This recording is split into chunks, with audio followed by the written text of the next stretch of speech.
एक उड़ान जिसने सब कुछ बदल दिया। 2 मार्च 2016 दिल्ली एयरपोर्ट।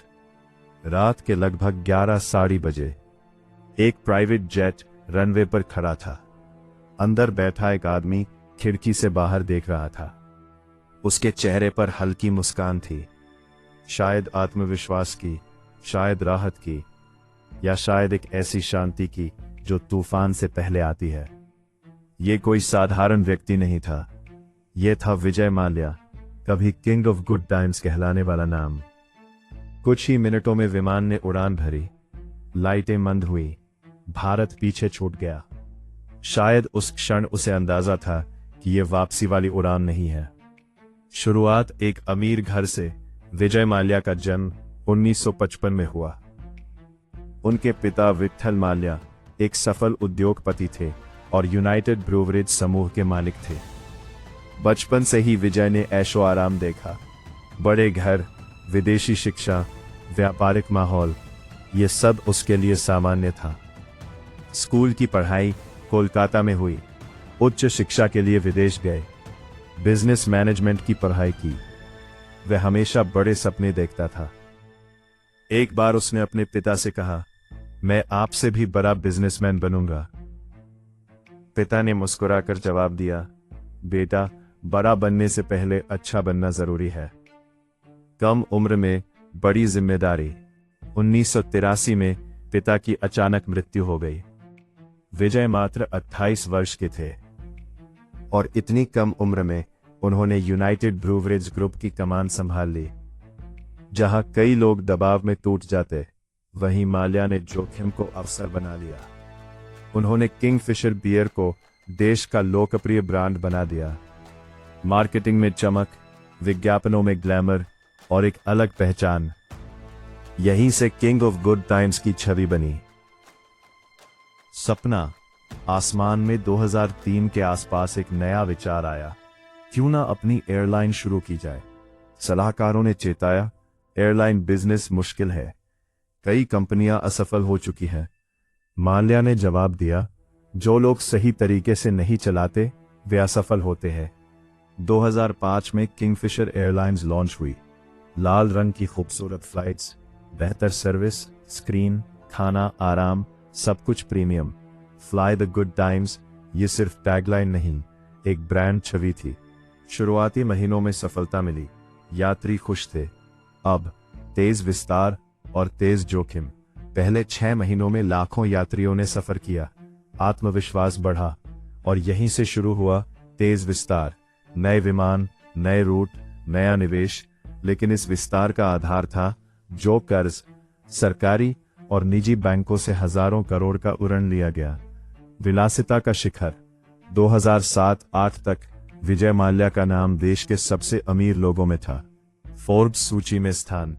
उनके पास लग्जरी कारों का विशाल संग्रह था, विदेशों में घर, private jet, formula 1 team, Force India, IPL team, Royal Challengers Bangalore, Goa में glamorous calendar launch, high profile पार्टियां। ये सब सफलता की कहानी जैसा दिखता था। अब लेकिन अंदर कुछ और चल रहा था। 2008 में वैश्विक आर्थिक मंदी आई, ईंधन की कीमतें बढ़ी, एयर ट्रैवल महंगा हुआ, एयरलाइन उद्योग पर दबाव बढ़ा। किंगफिशर की लागत अधिक थी, कम किराया, ज्यादा सर्विस, मॉडल आकर्षक था लेकिन महंगा। कंपनी लगातार घाटे में जा रही थी। अब खतरे की घंटी अंदरूनी रिपोर्ट्स में। घाटा दिखने लगा।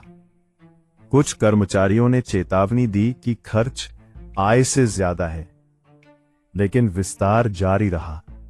2007 में एयर डेक्कन का अधिग्रहण किया गया, एक पहले से घाटे में चल रही एयरलाइन। कई विशेषज्ञों ने सवाल उठाए, उत्तर मिला, हम मार्केट शेयर खरीद रहे हैं। कर्ज का पहाड़। 2010 तक कंपनी पर हजारों करोड़ का कर्ज हो चुका था।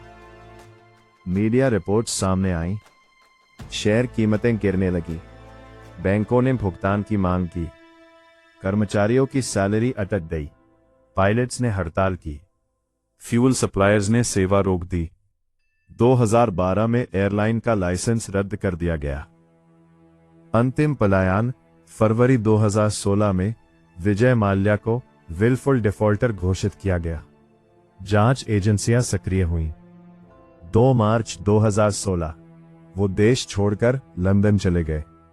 समय का चुनाव सटीक था।